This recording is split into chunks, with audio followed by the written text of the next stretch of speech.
어윈 리콜라인하고 마스 커닝햄 공부했죠. 자, 커닝햄하고 어윈 리콜라인은 그라함하고 험프리에 비교해서 다르다고 했는데 뭐가 다르다고 했죠, 선생님이?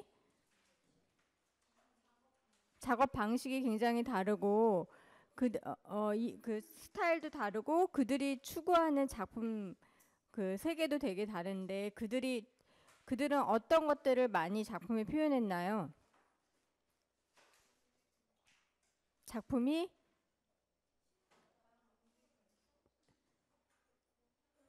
그들 작품은 추상적이죠? 예? 구체적인 어떤 자연의 이미지나 그림이나 인간 내면의 심리나 어떤 시나리오나 이야기를 표현하는 게 아니라 우리가 실제로 무엇인가 눈앞에 존재하지 않는 것들, 그쵸? 추상적인 작품들을 표현했어요. 그래서 이 사람들은 그 시대에 또 미술가랑 가장 이렇게 연계 있는 사람들이 누구냐면 잭슨 폴락입니다. 근데 잭슨 폴락은 추상 표현주의라고 미국 이제 추상 표현주의로 유명한 사람이에요. 그래서 추상 표현주의가 이제 생겨나게 된 계기가 시대적 배경이 있는데, 자, 우리가 미술이나 문학 이런 정치, 세계 정치적으로 19세기 말에서 20세기 초에 가장 알려진 사조가 뭐예요? 모더니즘이죠. 그래서 마사그람이나 도리스 엄프리나 다 모더니즘. 자, 모더니즘은 산업화의 발달로 개인주의가 발생되고, 그쵸? 그래서 거기에서 새로운 장르가 발생했어요. 그런데 모더니즘이 이제 1940년대쯤 가면서 이제 모더니즘의 해이를 느끼기 시작합니다. 사람들이. 그래서 왜냐하면 새로운 스타일을 추구한 사람들이 자기네들이 만드는 어떤 새로운 스타일에 또 갇혀버리는 그런 한계에 부딪히게 되죠. 선생님 그래서 그런 같은 경우는 컨트랙션 릴리스라는 테크닉에 자기 한계를 갖추다 보니까 그 스타일이 이제 계속 이렇게 그 컨트랙션 릴리스를 바탕으로 한 그런 어떤 무용 움직임이 나타나게 되고 험프리 같은 경우도 포렌 리커버리 같은 그런 걸 통해서 움직임이 표현되기 시작하고 또 루스 데니스 같은 경우는 굉장히 동양주의에 대한 관심을 갖고 무용을 짜죠. 그래서 거기에 대한 이미지를 표현하니까 모더니즘이지만 또 어떤 개인의 어떤 테크닉에 너무 한계를 느껴서 이제 새로운 움직임의 시작이 시작되는데 그게 아방가르드의 움직임이고 그 아방가르드는 이제 추상 표현주의와 연계가 됩니다. 그래서 표현주의긴 표현주의예요. 모든 그 마사그람이나 도리스 엄프린처럼 표현주의 무엇인가를 표현을 하지만 추상적으로 표현한다 해서 추상 표현주의가 있습니다. 그래서 이제 추상 표현주의는 결국은 나중에 이제 우리가 팝 아트, 뭐 구조주의, 미니멀리즘을 탄생하는 포스트 모던을 탄생시키는 어떤 브릿지 같은 그런 단계라고 생각하시면 됩니다. 그래서 무용에서 커닝햄이나 어윈 리콜라이도 이제 포스트 모던 무용가들에게 많은 영향을 주고 포스트 모던 무용이 탄생하게 되는 어떤 전환점에 있는 사람들이거든요. 그래서 추상 표현주의는 이제 그 모더니즘의 한계를 느끼기 시작하면서 새롭게 시작됩니다. 그래서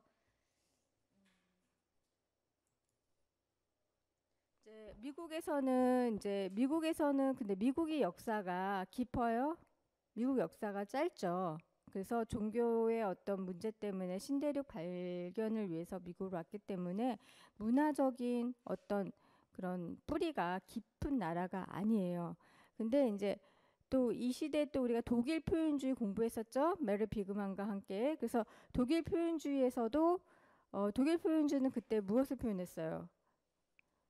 독일 표현주의도 인간의 내면 세계를 표현하고 있었죠. 특히 어두운 면. 그래서 이때 중요한 게 이제 나치 정부입니다. 그래서 나치 정부는 무용뿐만 아니라 모든 예술을 자기네 어떤 정치적인 선전을 위해서 사용하려고 한 거예요. 그래서 나치를 찬양하는, 그런 어떤 이념이 담겨 있지 않는 예술은 예술이 아니다. 이렇게 표현하고 그 다음에 탄압하기 시작해요. 그래서 유럽에서 활동하던 많은 예술가들이 어디로 가게 되냐면 미국으로 가게 돼요. 그래서 왜냐하면 미국은 연합군 중에서도 대표적인 국가였고 또 연합군이 이겼잖아요. 1차 세계대전과 2차 세계대전. 그래서 연합군의 승리 국가인 미국으로 갑니다. 그래서 유럽의 아주 훌륭한 사람들, 그러니까 많은 유명한 예술가들이 미국으로 이주해서 1942년 금세기 예술 화랑, 그러니까 Art of this Century라는 그 갤러리를 토대로 미국 활동을 하면서 많은 미국 그러니까 예술가들에게 영향을 줘요. 여기에 플러스 그 다음에 1929년 미국은 경제 대공황을 맞아서 주식이 휴지가 돼요. 그래서 사람들이 돈이 다 없어지고 막 거리에 나앉게 되고 먹을 게 없어지고 이러니까 이제 예술을 못하니까 나라에서 예술을 살려야 된다. 그래서 이제 예술 프로젝트를 활성화시켜요. 그래서 예술 프로젝트에서 이제 예술가들을 이렇게 예술 작품을 할 수 있도록 이렇게 이제 어떤 작품의 장을 표현할 수 있는 곳도 마련해주고 이제 공부할 수 있는 이런 도움을 많이 주죠. 경제적으로도. 그래서 그 프로젝트에 이제 잭슨 폴락, 그다음에 얼렌 두쿠닝, 크레이스 너리 같은 화가들이 활동하게 돼요. 그래서 이런 유럽 예술가들의 영향과 이 미국 산하 연방 프로젝트에 활동했던 이 작가들이 이제 합쳐지면서 이제 추상 표현주의가 탄생하게 됩니다. 그래서 추상 표현주의의 개념은 자, 이거 추상 표현주의는 이거 쓰시면 돼요. 액션 페인팅. 자, 생면 해화. 그다음에 드립 페인팅. 이 세 가지만 일단 아시면 됩니다. 그래서 추상 표현주의의 대표적인 것 하면은 액션 페인팅, 생면 해화, 드립 페인팅이에요. 그래서 액션이라는 것은 뭐냐면 여러분 액션이 뭐죠? 우리가 액션 이러잖아요. 연기할 때도 액션이 뭐예요? 움직이는 거, 활동하는 거죠. 그래서 액션 페인팅이라는 것은 말 그대로 페인팅인데 그냥 페인팅을 하는 게 아니라 액션이 첨가된 페인팅이에요. 활동이 첨가된 페인팅. 이제 조금 더 설명할게요, 선생님이. 그다음에 생면 해화라는 것은 아주 강한 색 몇 개만 이렇게 강조해서 그거를 큰 화폭에 담는 해화 기법인데 어떤 뭐 특별한 뭐 사과, 뭐 인물 이런 게 있는 게 아니에요. 그냥 색의 몇 가지의 색을 크게 칠해놓음으로써 그거의 그 대비 효과로서 어떤 예술을 표현하는 게 생면해화고요. 드립 페인팅은 드립이 뭐냐면 여러분 드립 들어봤죠? 드립 뜻 아는 사람? 혜빈이 드립 뭐죠? 뚝뚝뚝뚝 떨어지는 걸 드립이라 그래서 우리가 그래서 커피도 왜 드립 커피 핸드 커피라는 말이 이렇게 물 주전자에서 물 이렇게 하면은 뚝뚝뚝 떨어지잖아요. 그 필터에 그거를 드립이라고 하죠. 그래서 드립 페인팅은 말 그대로 물감을 그렇게 드립한다. 그렇게 떨어뜨린다. 그래서 드립 페인팅 이렇게 말하는 거예요. 그래서 액션 페인팅, 생면 해화, 드립 페인팅 이 세 가지가 추상 표현주의를 대표하는 해화 기법이라고 생각하시면 돼요. 이 세 가지만 아시면 됩니다. 그래서 추상 표현주의는 미국 1940년대 시작해서 이제 그 국가 문화 정책으로 발생된 미술 운동으로 포함돼서 거기 30년 정도 이제 정성기를 맞아요. 그래서 그 중에 이제 가장 유명한 사람이 이제 아까 말한 잭슨 폴락, 얼렌 두쿠니, 플란츠 클라인, 바네트 뉴먼, 플란츠 클라인, 마크 로드 같은 사람들이 있습니다. 자, 잭슨 폴락 우리가 다른 사람 다 이렇게 우리가 무용가도 지금 다 못 다루기 때문에 모든 미술가들을 다룰 수는 없고요. 자, 그 중에 이제 우리가 선생님이 잭슨 폴락만 다룰 거예요. 이번 시간에. 그래서 잭슨 폴락은 1912년 코디 아이오와 주에서 출생했습니다. 그리고 고등학교 시절은 캘리포니아에 있는 에코파크에서 이제 자랐고요. 이제 1930년 그의 오빠와 뉴욕으로 이주해요. 그래서 뉴욕 아트 스튜던트 리그, 그러니까 이제 예술 학생 그 리그에서 토마스 하드 벤트 밑에서 공부를 합니다. 그 다음에 이제 여기서 잭슨 폴락의 인생을 바꾸는 터닝 포인트가 오는데, 그게 이제 1938년부터 1942년 폴락은 미국 정부가 후원하는 WPA, 이게 이제 연방 아트 프로젝트에서 일을 시작해요. 그래서 연방 아트 프로젝트는 아까 말한 것처럼 그 경제적으로 너무 힘드니까 미술가들이 이제 사람들이 먹고 사는 것도 바쁜데 사람들이 미술 작품을 사겠어요? 그쵸? 이제 자기네가 당장 먹고 사는 게 필요한데, 그래서 미술 작품도 팔려야지 이렇게 미술가들이 생활을 할 수 있는데, 너무 그게 이제 순환이 안 되는 그런 어려운 경제 상황에서 이제 예술가들을 살려야 된다, 이제 미술가들을 살려야 된다라는 그런 목적으로 이제 미국 정부가 아트 프로젝트를 해서 이제 거기서 이제 신진 예술가들, 이제 재능이 있고 이제 좀 앞으로 발전 가능성이 있는 예술가들을 이제 몇몇 그 프로젝트 안에 넣어서 그들이 자유롭게 작품 활동을 할 수 있게, 경제적 그런 어떤 고통 없이 활동할 수 있는 그런 프로젝트를 만들어요. 그래서 이 프로젝트 안에서 일을 시작하면서 이제 많은 유럽에서 온 많은 예술가들도 만나고, 또 이 연방 프로젝트 안에 이렇게 이제 남미나 다른 국가에서 초청한 예술가들의 작품을 보면서 이 잭슨 폴락의 작품이 많이 이제 영향을 받고 그 액션 페인팅과 드립 페인팅을 발전하게 되는 어떤 계기가 되죠. 그래서 그 연방 프로젝트에서 이제 일을 한 건 굉장히 중요합니다. 네. 그다음에 폴락은 1940년대부터 이제 추상적인 작업을 시작해요. 그리고 이제 1945년 미술가 클랜서 리, 아까 클랜서 리도 그 연방 프로젝트에 뽑힌 사람인데, 결혼을 해서 이제 롱 아일랜드 주에 위치한 스프링에 위치한 폴락 클랜서 집을 마련하는데, 이 폴락 클랜서 집이 이따가 이제 여러분들이 DVD를 보시면 아시겠지만 그 집이 그들의 어떤 작업을 할 수 있는 공간, 추상 표현주를 탄생하게 만들 수 있는 어떤 장소, 그런 어떤 밑바탕이 되는 아주 훌륭한 거주지가 되죠. 그리고 이제 1947년 드립 스타일과 스프레시 스타일을 대표하는 이제 추상 표현주의를 완성합니다. 그리고 이제 1947년, 1945년에 50년에 이제 최고의 절정을 이루는데, 그 추상 표현주의는 미국을 대표하는 어떤 예술이다. 그래서 미국 정부가 굉장히 많이 후원을 하고, 그 다음에 그 많은 이제 대중들이 잭슨 폴락의 작품에 반하기 시작해요.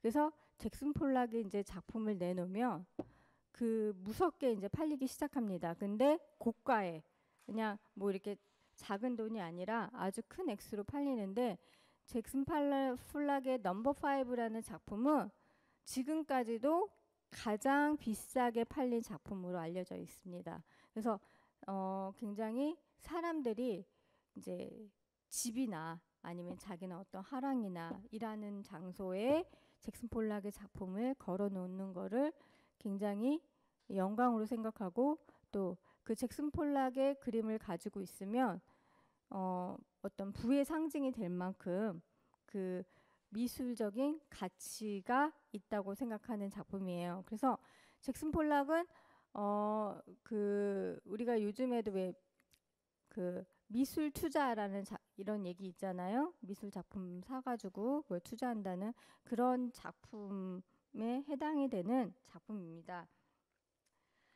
근데 이제 잭슨 폴락이 이렇게 갑자기 인기를 얻어요. 인기를 얻고 갑자기 그 비싼 가격에 팔리고, 사람들이 다음 작품은 무엇이 나올까 이제 기대를 하는 거죠. 폴락의 작품이 이제 기대를 하니까 너무나도 그 스트레스가 심해서 이제 알코올 중독이 돼요.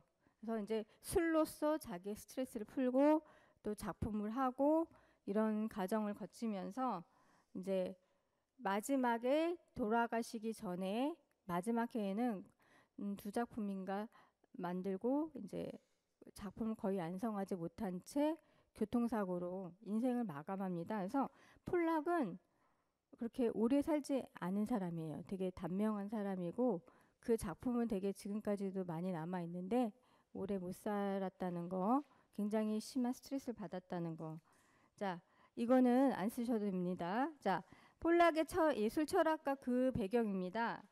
이제 폴락은 그 작품을 할 때 내가 그림을 그릴 때 나는 내가 무엇을 하는 것을 두려워하지 않는다. 이 얘기는 뭐냐면 그러니까 작품을 창조할 때 무엇인가 새로운 거를 시도할 때 사람들은 두렵잖아요. 그렇죠? 그리고 아무래도 무의식적으로 많이 봐왔던 거, 많이 해왔던 거를 작품에 이렇게 반영하는 경우가 많습니다. 무용가도 그런 경우가 많이 있는데 어떤 새로운 거, 그러니까 무엇인가 자체를 새로운 걸 한다는 거를 두려워하지 않는다. 그리고 변화를 만드는 것을 두려워하지 않고 이미지를 파괴하는 것을 두려워하지 않는다. 그러니까 만약에 추상이 아니고 어떤 정형적인 어떤 사물을 그리는 사람 미술가들은 이미지를 최대한으로 명확하게 그리기 위해서 어떤 색감이나 빛의 강도 이런 거를 되게 어떤 형태를 되게 강조하지만 폴락의 경우는 그런 거 추상적인 작품이기 때문에 이미지 자체가 어차피 우리가 만약에 뭐 어떤 선을 본다. 만약에 커브 선이 있다. 그럼 이 커브 선을 생각하는 사람들이 지금 다 느낌이 다를 거예요. 그렇죠? 사랑아 이걸 보면 뭐라고 생각하니? 만약에 그림에 이런 라인이 있었다. 그러면 기호를 생각할 수도 있어요. 그렇죠? 그러면 정윤이는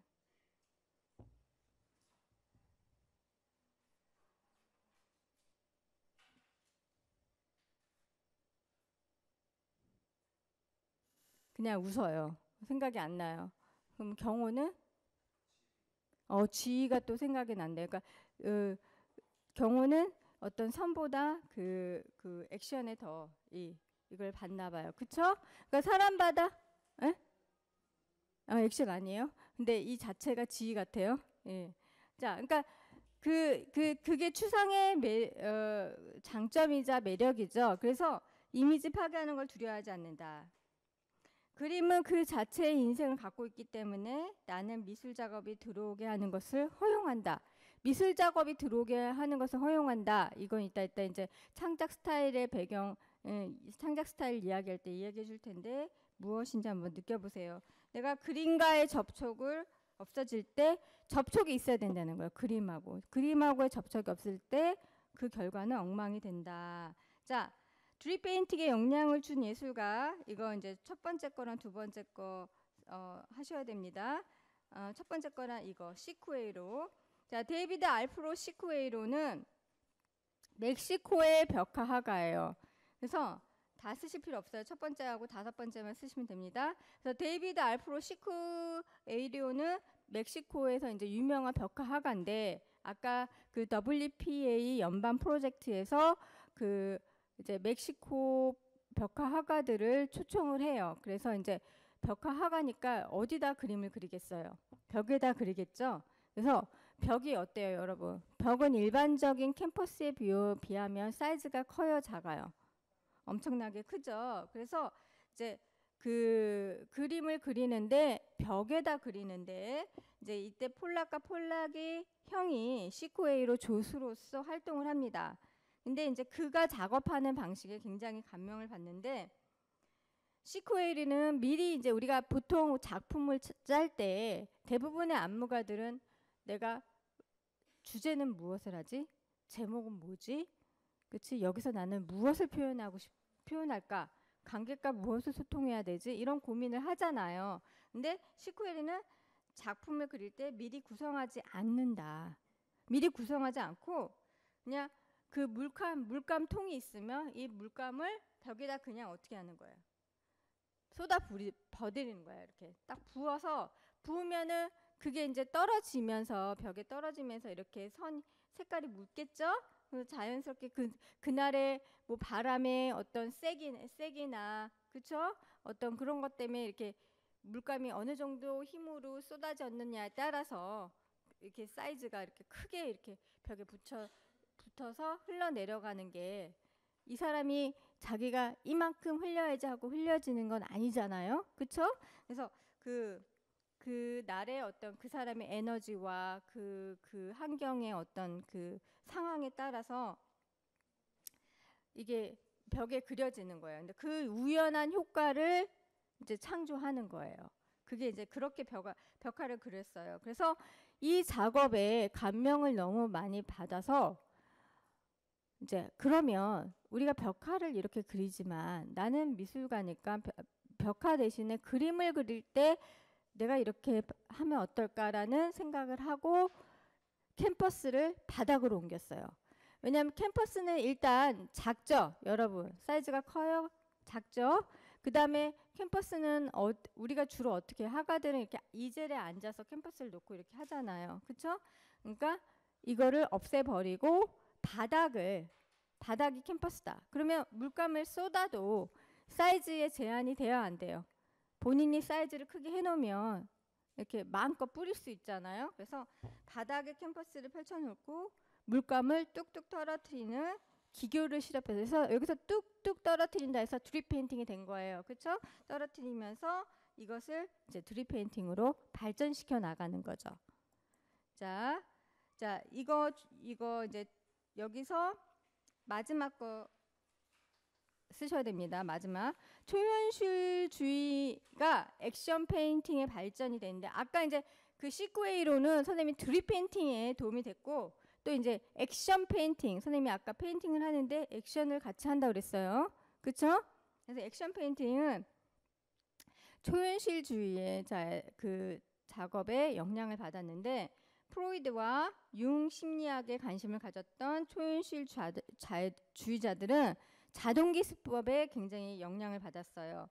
그래서 무의식, 그러니까 우리가 인간이 있으면 의식적인 게 있고 무의식이 있어요. 그러니까 내면 세계, 무의식적으로 우리가 하고 싶은 거, 겉으로는 우리가 학교 교육을 통해서 또 아니면 사회의 어떤 윤리를 통해서 하지 말아야 되는 것들 되게 많잖아요. 그렇죠? 예를 들어서 우리가 핸드폰 지하철에서 크게 떠들면 돼요, 안 돼요? 안 되죠? 예? 수업 시간에 자서는 안 되죠, 원래는. 그쵸? 뭐 그다음에 뭐 무용을 볼 때는 여러분 다 조용히 앉아서 구경해야 되는 어떤 이런 매너들. 그쵸? 근데 이런 어떤 그런 고정관념이나 교육적으로 우리가 훈련받은 어떤 의식적인 내가 의식적으로 이렇게 행동해야 되는 거 외에 내면의 안에 있던 것들, 인간의 자유와 해방. 사실 이게 섹스 하면은 우리가 되게 이렇게 금기사항하고 말을 안 하잖아요, 잘. 그쵸? 뭐 친한 친구들끼리는 뭐 이렇게 얘기할 수 있어도 대중들 앞에서 나 어젯밤에 뭐 누구랑 뭐 이런 섹스를 했는데 이렇게 얘기할 수 있어요? 없죠. 그쵸? 근데 무의식적으로는 인간은 사람이기 때문에 왜냐면 생존, 생식, 응? 그거 본능입니다. 그래서 섹스에 대한 갈망이 있어요. 그쵸? 근데 그걸 억누르고 살 뿐이에요. 왜냐하면 우린 짐승이 아니잖아요. 그쵸? 만약에 무조건 그런 걸 억누르지 않고 무조건 하면은 안 되잖아요. 그러니까 그런 어떤 훈련을 받는 거죠. 성교육을 받고. 근데 사실 무의식적으로는 또 자유. 예를 들어서 이제 여러분 성인이 됐잖아요. 대학생이 되니까 엄마의 잔소리라고 생각하지 그걸 교육이라고 생각 안 하잖아요. 그쵸? 교육이라고 생각하는 사람 엄마가 이렇게 얘기해 주는 거. 자기를 이렇게 교육시키려고 이야기한다고 생각해요? 아니면 잔소리라고 생각해요? 잔소리라고 생각할 것 같아요. 엄마랑 같이 있는 것보다 친구들이랑 있는 게 더 좋지 않나요? 송이? 엄마랑 있는 게 더 좋아요?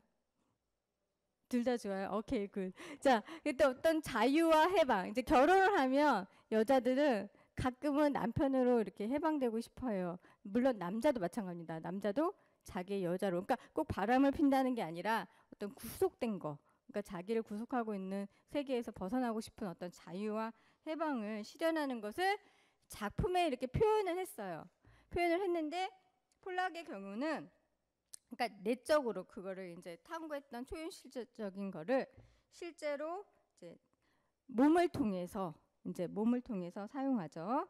표현하고 있습니다. 그래서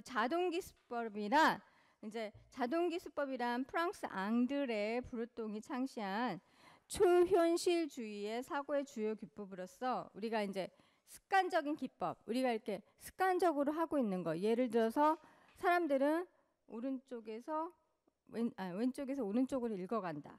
응? 그다음에 고정관념. 예를 들어서 뭐 어떤 고정관념이 있을까요? 권위 어떤 고정관념이 있을까? 한국 사회에서 고정관념 몰라요? 윤희 고정관념 있지? 어떤 거 있어? 예를 들어서 그렇지. 머리가 노라면 양아치 같다. 근데 그렇진 않은데, 그쵸? 그런 고정관념이 있죠. 또 예를 들어 홍실이 중국에서는 어떤 고정관념이 있어? 없어?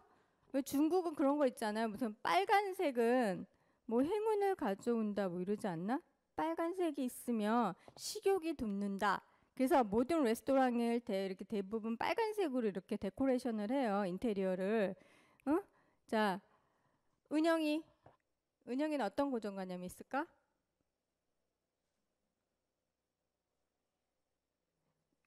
예를 들어서 여러분 무용한 사람들이니까 콩쿠르에 나갔을 때 아니면 입시를 볼 때 뭐 전날 뭐 자기가 자주 신었던 토슈즈를 안 신으며 뭐 콩쿠르에서 넘어진다.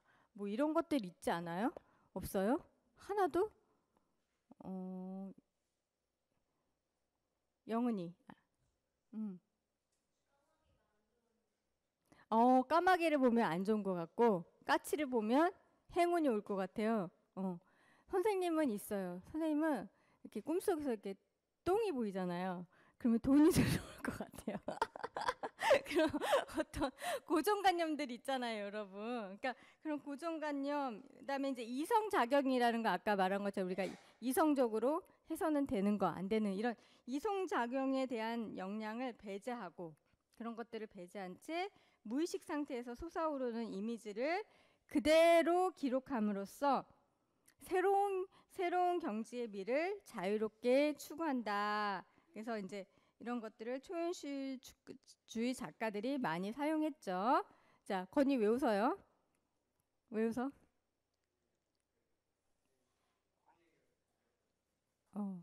꿈 얘기가 웃겨서? 어제 무슨 꿈을 꿨나요?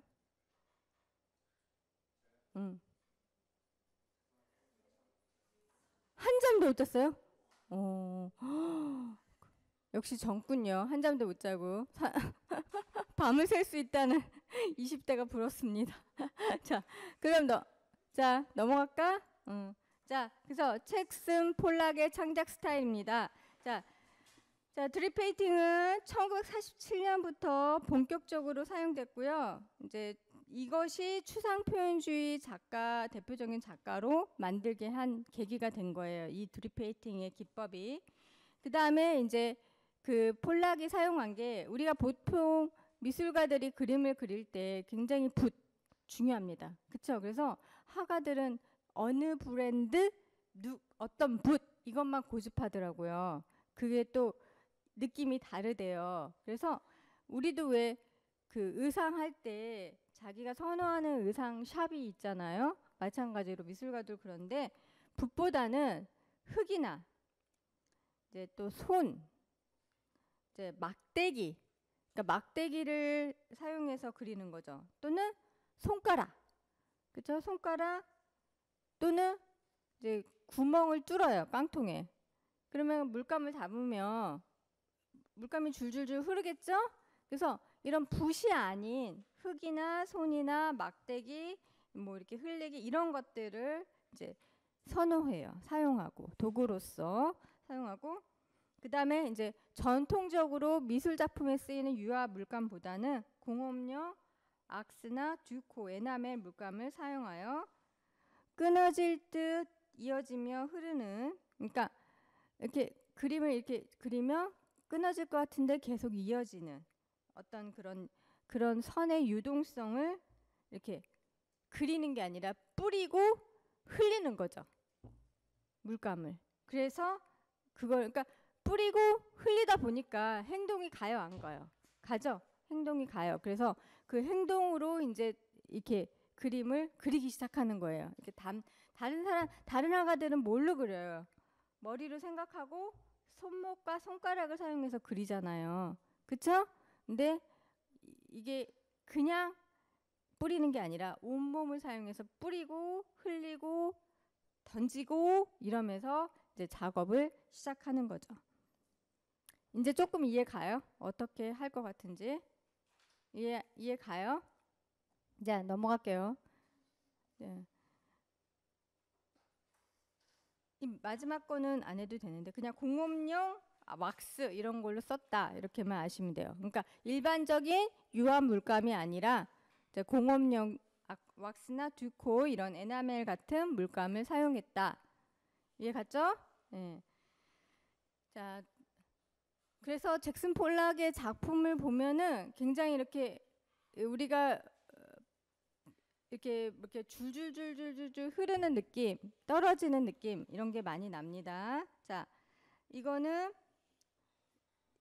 첫 번째 거랑 세 번째 것만 쓰시면 돼요. 그래서 화가의 무의식을 표현하기 위해서, 그러니까 화가 안에 잠재되어 있는 무의식을 표현하기 위해서 그는 이제 신체적인 행동을 첨가하는 거예요. 그래서 뇌에서 행동하는 것보다 내가 무의식적으로 신체에서 이렇게 발생되는 그런 것들을 통해서 물감을 흘리는 거죠. 그는 물감, 흙, 모래를 가지고 달리거나 뛰는 신체적 동작을 통해서, 그러니까 물감하고 흙을 모래를 가지고 달리면 이게 떨어져요, 안 떨어져요? 떨어지죠?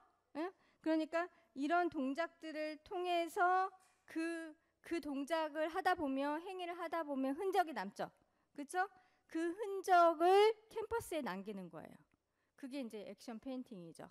응? 그래서 액션 이렇게 동작이 들어간다. 그래서 액션 페인팅인 거예요. 그래서 무의식적으로 잠재된 인간 내면의 다양한 감정, 예를 들어서 기쁨이나 슬픔, 분노를 표출하기 위해서 붓이 아닌 몸을 사용해서 재료를 뿌리거나 흘리거나 쏟아붓는 행위를 창출하고 있습니다. 그래서 이제 내가 그림에 몰두할 때 무엇을 하고 있는지 거의 의식을 못한대요. 그러니까 보통 작가들은 의식을 하잖아요. 내가 포도를 그린다. 그러면 앞에 포도를 보고 저 포도 알송이가 몇 개지? 세죠. 그렇죠? 그 다음에 어떤 게 중앙에 있는 게 알 크기가 큰가 작은가, 그 다음에 구도 보죠. 방향 보죠. 그러면서 선을 그려 나가잖아요. 스케치해 나가는데 폴락의 경우는 본인이 그림을 그리는 동안은 달리거나 행동을 하면서 본인이 무엇을 하는지 모른대요. 끝나고 났을 때 이런 그림이 나왔구나 이렇게 생각하는. 그래서 어떨 때는 마음에 안 들면 자기가 그 흔적이나 이런 걸 보고 만들어낸 어떤 창조 작품이 마음에 안 들면 또 다 폐기 처분했다는 이야기도 있습니다. 네. 그래서 자, 이건 안 해도 돼요. 폴락의 액션 페인팅의 화가는 무엇을 어떻게 그릴지 예견할 수가 없다. 그쵸? 예견을 못하죠. 자기가 의도를 안 하니까. 그래서 전통적인 그림을 그리는 방식과 다르게 폴락은 무의식 안에 내재된 것을 표현하기 위해 본능적으로 반응하고 자유로운 신체 행위를 통해서 회화의 공간을 그려나갔다. 그러니까 여러분들 어떤 그림을 그리는지 상상을 한번 해보세요. 일단 캔버스가 어디로 가요? 바닥으로 가죠? 그쵸? 그러니까 바닥이니까 바닥은 대부분 뭘로 이루어져 있어요? 뭐 바닥에 깔고 할 수도 있죠. 캔버스를 크게, 응? 아니면 뭐 플라스틱을 놓을 수도 있죠. 크게 그 캔버스 하폭을 놓고 그 안에 자기가 물감이나 이런 도구들을 갖고 흙이나 이런 걸 갖고 뛰고 달리면서 막 미친 듯이 움직이면 이게 막 흩어져서 내려갈 거 아니에요. 그쵸? 그러면 그 내려가진 그림들이 이제 어울려져서 한 폭의 그림이 되는 거죠. 자, 올 오버 페인팅 두 번째 거 중요합니다. 올 오버 페인팅은 이제 1947년에서 아까 그 드립 페인팅을 이용한 올 오버 페인팅을 작업하는데, 올 오버 페인팅이란 뭐냐면 올 오버 모든 거를 커버하는 페인팅이다. 이 얘기는 뭐냐면 무대 중앙 전체가 없다는 얘기죠. 중심이 없다라는 거죠. 우리가 캠퍼스가 있으면 센터가 있잖아요. 마찬가지로 무용도 주로 무용할 때 어디 위주로 하죠? 정면 센터 위주로 관객 보고 작품을 하잖아요. 그래서 중심부가 없이 화면 전체가 골고루 평등한 것처럼 해야가 이루어져요. 그러니까 중심이 없어요. 그러니까 그 작품은 이렇게 4등분을 하나, 6등분을 하나, 8등분을 하나, 이게 작품으로 또 될 수가 있는 거예요. 그 올 오버 페인팅한 작품은. 왜냐하면 센터 중심의 작품이 아니기 때문에. 그래서 올 오버 페인팅이라는 것은 전체적으로 페인팅이 그려져 있고 센터 중심이 아니다. 이래서 올 오버 페인팅이라고 한다. 그래서 잭슨 폴락 하면 액션 페인팅, 드립 페인팅, 올 오버 페인팅. 이해 갔죠? 이 세 가지 아셔야 됩니다. 자, 동영상 볼게요.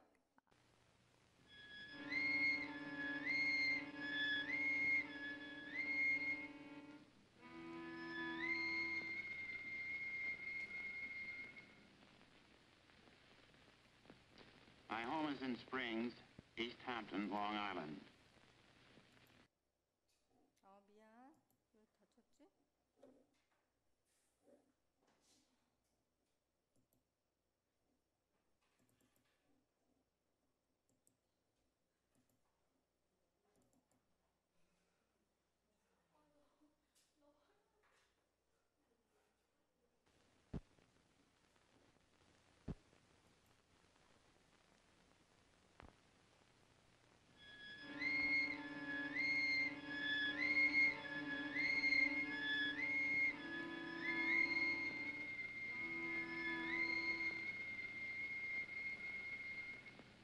My home is in Springs, East Hampton, Long Island. 집이 아까 그 잭슨 폴락 그 와이프랑 사는 집이에요. I was born in Cody, Wyoming, 39 years ago.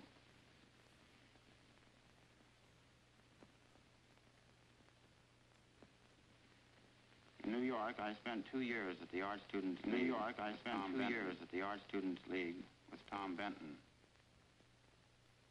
He was a strong personality to react again. He was a strong personality to react again. 1929. This was in 1929.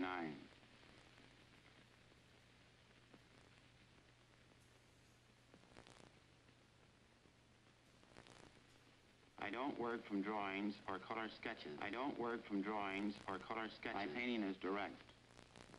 My painting is direct. I usually paint on the floor. I usually paint on the floor. I enjoy working on a large canvas. I enjoy working on a large canvas, more at ease in a big area. I feel more at home, more at ease in a big area. I feel nearer. Having the canvas on the floor, I feel nearer, more a part. This way I can walk around it. Work from all four sides. This way I can walk around it. Be in the painting. Work from all four sides and be in the painting. The Indian sand painters of the West. Similar to the Indian sand painters of the West. Sometimes I use a brush, but often prefer using a stick. Sometimes I use a brush, but often prefer using a stick. Sometimes I pour the paint straight out of the can. Sometimes I pour the paint straight out of the can. I like to use a dripping fluid paint. I like to use a dripping fluid paint. I also use sand, broken glass. I also use sand, string, broken glass, pebbles. A method of painting is the natural growth out of a method of painting is the natural growth out of a need rather than I want to express my feelings rather than technique is just a means of arriving at a statement. Technique is just a means of arriving at a statement.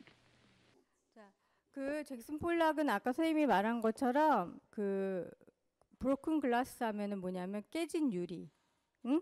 그다음에 흙, 그다음에 물감 이런 것들, 막대기 이런 걸 사용해서 그림을 그 바닥에 놓고 그렸어요. 이미지 좀 볼게요.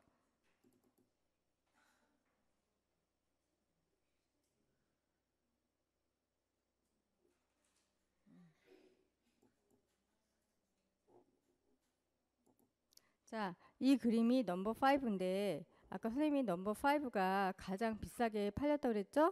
그래서 그 잭슨 폴락의 그림이고요. 자, 아까 all over painting이라고 했잖아요. 선생님이 자르면 몇 개로 조각을 잘라도 어디가 중심인지 알 것 같아요? 안 알 것 같아요? 모르겠죠? 예. 그 다음에 그 아까 유동적이고 흐르는 끊어질 듯한 근데 이어지는 어떤 선들, 그쵸? 그 다음에 드립이기 때문에 어떤 건 선의 굵기가 굵은 것도 있고 작은 것도 있고 이렇게 되죠? 그래서 이런 그림을 그렸다는 거 이해 갔어요? 자, 그러면 선생님이 우리가 이번에 그 시험 볼 때 학기말 시험 볼 때 뭐가 중요하다 그랬죠, 선생님이?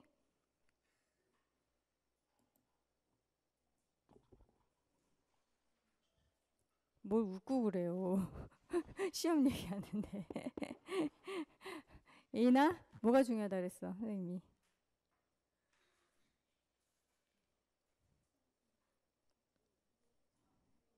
자기 생각 되게 중요하다 그랬죠? 네. 왜냐 오픈 테스트이기 때문에 자기 생각 들어가야 되는데 선생님이 아까 얘기한 것처럼 이제 우리가 온라인 리콜라인 배웠죠. 네? 이제 온라인 리콜라인하고 그 다음에 잭슨 폴락하고 보면은 유사점이 굉장히 많아요. 유사점하고 그래서 그 유사점들을 여러분들이 찾아내야 될 것 같아요.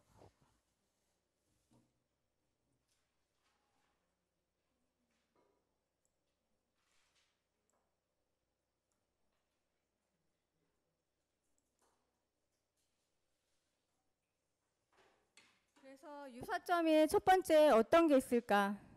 여러분들이 유사점. 그냥 틀려도 괜찮으니까 저번 시간에 배우고 오늘 배웠잖아. 틀려도 좋으니까 생각하는 거. 뭐가 유사한 거 같아? 누구? 둘 다 작품을 표현할 때 추상적인 작품을 표현했죠? 자, 얼윈 리콜라인. 자, 얼윈 리콜라인하고 비슷한 거 많아요. 자, 추상적이에요. 자, 또 그러니까 이야기가 없으니까 추상적인 거죠. 그 다음에 예? 굉장한 다양한 비주얼, 시각적인 이미지를 주는데 그 시각적인 비주얼 이미지를 주기 위해서 어떻게 하죠? 둘 다? 신체를 어떻게 하죠? 새로운 작업 방식을 투입하는데 예를 들어서 폴락의 경우는 미술가인데 미술가가 손이나 손목만 사용한 게 아니라 어떻게 했어요? 전신을 사용해서 그러니까 무용이래. 미술을 작업 창조를 하죠. 반대로 어브린 리콜라인은 무용의 도구는 원래 뭐예요? 무용의 도구는 신체잖아요. 그쵸? 근데 신체를 어떻게 해요? 신체를 어떻게 했어요? 그쵸? 비중심화. 어떻게 했어요? 특수 제작한 의상을 입어서 신체를 가려버리잖아요. 그쵸? 신체를 가리고 그 의상을 통해서 보여주고 있죠. 그러니까 전통적인 어떤 작업 방식과 비교했을 때 굉장히 달라요? 같아요? 다르죠? 네. 송이 또 뭐가 다를까? 송이 비슷한 거. 유사점.